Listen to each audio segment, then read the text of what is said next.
rentre à la fac, je viens d'avoir le bac. Pisté par la bac, un jour ils vont m'abattre. Plongé dans mes livres, quand je suis dans ma chambre.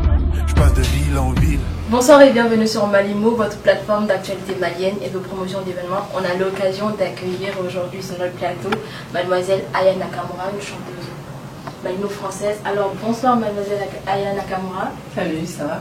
Ça va bien et vous? Ouais, ça va. Bien arrivé à Bamako? Ouais, ça va. Alors parlez-nous de votre arrivée, ça s'est bien passé? Ouais, franchement, j'ai été super bien accueillie. Je suis arrivée hyper tard. Non, ça va, c'était super cool, c'était tranquille. Ok, alors Aya Nakamura, c'est pas votre nom, c'est un blaze. Aya Nakamura, c'est mon vrai prénom. Nakamura, c'est un blaze, ça vient de Hiro Nakamura. Et c'est Aya. Aya, c'est votre prénom? Ouais, Aya, c'est mon prénom. Et votre nom de famille? Kouyaté. Kouyaté. Ouais. Ok, vous êtes d'origine malienne, c'est ça? Ouais. D'accord. Alors, mademoiselle Aya, parlez-nous de votre... Qui était Aya Nakamura avant d'être une artiste? Aya Nakamura, c'était une jeune fille qui travaillait. J'étais une personne lambda, je sortais du lycée, j'étais vendeuse, je travaillais. Franchement, je venais juste de sortir du lycée. Je savais plus ce que je voulais faire dans la vie, quoi. Et directement, j'ai commencé à chanter, j'ai arrêté de taffer, et puis voilà. C'était une passion ou bien c'était une seconde option? Ouais, c'était plus une passion. J'ai commencé à chanter parce que ma mère elle était griotte et elle m'a donné envie de chanter. Après, comment dire ça, c'est plus un rêve, je me voyais pas genre devenir chanteuse, gagner de l'argent avec ça et plus rien faire à côté. Donc aujourd'hui, ouais, on va dire c'est comme un rêve. Comme un rêve. Et vos parents n'ont pas trouvé bizarre que vous chantiez vu que votre mère était griotte?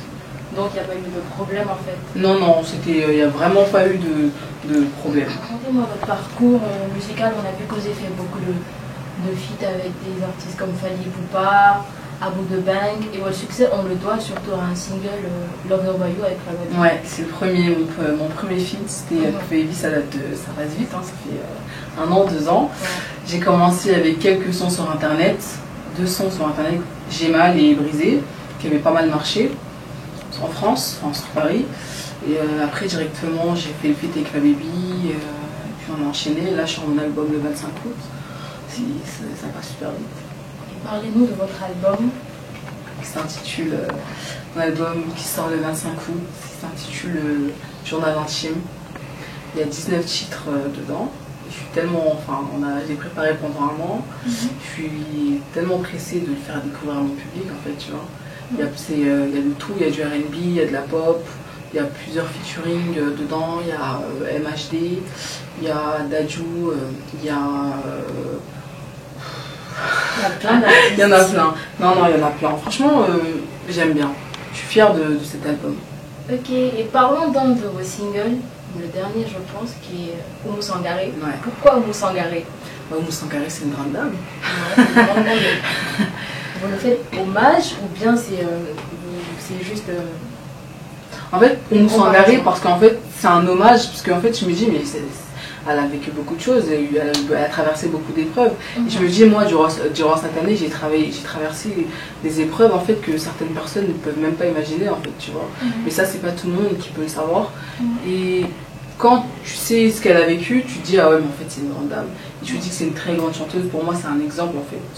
C'est pas comme si je me mettais à son niveau, mais je me vois comme elle, en fait, tu vois. Pour moi, c'est... Voilà. Une source d'inspiration. Ouais, voilà. Okay. Et alors, comment vous voyez dans 5 ans ou 10 ans? Quels sont vos projets à court et à long terme? Ah, franchement, ça, je sais pas. Mais en tout cas, je sais que j'ai envie de faire de la musique. Mais après, tout ça, ça va dépendre de la musique, de mon public surtout. On verra bien si le public est au rendez-vous. Déjà, je vais sortir mon album. Je vais continuer le prochain dans Inch'Allah. On verra bien. Mais si dans 5 ans, je suis encore là, c'est grâce à mon public. Lors du concert, Mohamed de la Comaf, donc si Mohamed a quelque chose à ajouter par rapport à ça. Bon, l'essentiel a été dit déjà par Aya, vu qu'elle a déjà un public qui est acquis au Mali et qu'elle est malienne et que nous on est là pour la promotion culturelle du pays et montrer l'aspect positif que les jeunes peuvent apporter à ce mouvement. Et le côté changements qu'on a ces derniers temps, vu que dans ce pays, les jeunes n'ont pas assez d'activités. Donc du coup, on s'est dit que ce serait mieux de leur rapporter une franco-malienne, d'autant plus qu'elle est issue d'une famille de griottes. Et saura bien canaliser la jeunesse, surtout avec son album qui est sorti récemment, qui a bien fait fureur au Mali. Et ça on voit en presse. Salut, c'est Aya Nakamura. Je vous invite à suivre Mali Move, pour suivre toutes les actus maliennes, pour être au courant de tout. Donc Mali Move, change ton monde. Yeah.